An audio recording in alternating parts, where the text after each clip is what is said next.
positif untuk Sumbar. Nah, sebetulnya Bang Em gini, dulu waktu kita kembangkan kawasan mandi sama Pak Andino Caniago, sama Bang Nofrin, dan kawan-kawan lainnya penggiat wisata, Bang Em juga, satu hal yang menjadi mimpi kita bersama sebetulnya menjadikan Sumbar itu masuk dalam 10 prioritas wisata nasional. Belum. Nah, waktu itu sebetulnya kita sudah hampir bisa ditetapkan presiden Bang itu. Nah, ternyata memang untuk mencapai itu, suka atau tidak suka, tetap harus ada dorongan politik, ada goodwill di situ. Nah, kalau kita bilang Sumatera Barat ini karena Presiden Jokowi kalah, tidak juga.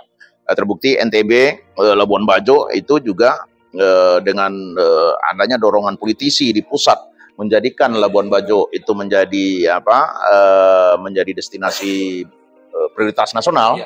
Jadi, nah ternyata sekarang pemerintah pusat itu memfokuskan dulu destinasi prioritas nasional. Labuan Bajo, Bang, ada Toba yang cuma punya 1 danau, itu masuk prioritas nasional, dan Toba dibangun dengan dana 7, triliun.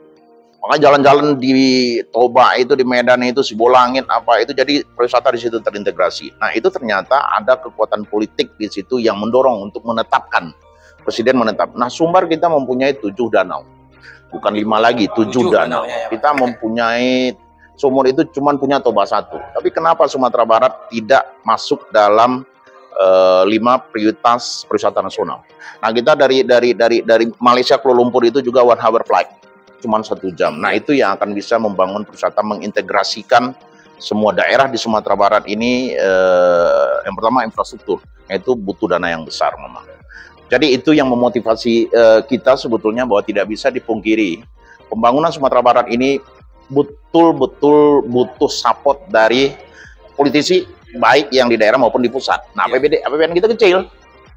Apa yang bisa mau bikin seperti kita dulu sama Pak Gubernur sampaikan, bikin akses jalan, memecah jalan dari Pariaman itu kita lewat Asam Pulau.